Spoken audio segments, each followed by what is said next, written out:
Champions trophy தொடரின் இரண்டாவது அரையிறுதிப் போட்டியில் நியூசிலாந்து தென்னாப்பிரிக்க அணிகள் மோதிய நிலையில் நியூசிலாந்து அணி 50 ரன் வித்தியாசத்தில் வெற்றி பெற்று இறுதிப் போட்டிக்கு தகுதி பெற்றுள்ளது.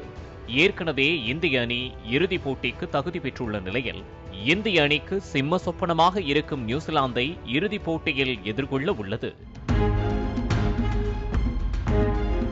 2000 ஆண்டு சாம்பியன்ஸ் டிராபி இறுதிப் போட்டி, 2021 ஆண்டு உலக டெஸ்ட் சாம்பியன்ஷிப் இறுதிப் போட்டி, 2019 ஆண்டு உலகக்கோப்பை அரையிறுதிப் போட்டி என முக்கியமான போட்டிகளில் நியூசிலாந்து அணி இந்திய அணியின் கோப்பை வெல்லும் கனவை தகர்த்தெறிந்ததை அவ்வளவு எளிதாக யாரும் மறந்துவிட முடியாது.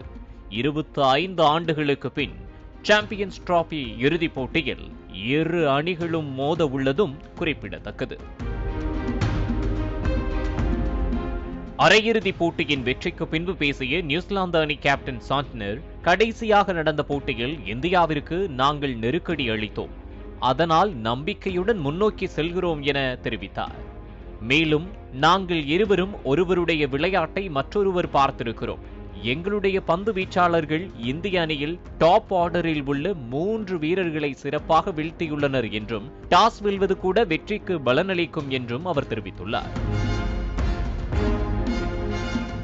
ஏற்கனவே சாம்பியன்ஸ் டிராபி தொடரில் நியூசிலாந்து அணியை எதிர்கொண்ட இந்திய அணி சிறப்பான சுழற்பந்து வீச்சால் வீழ்த்தியது.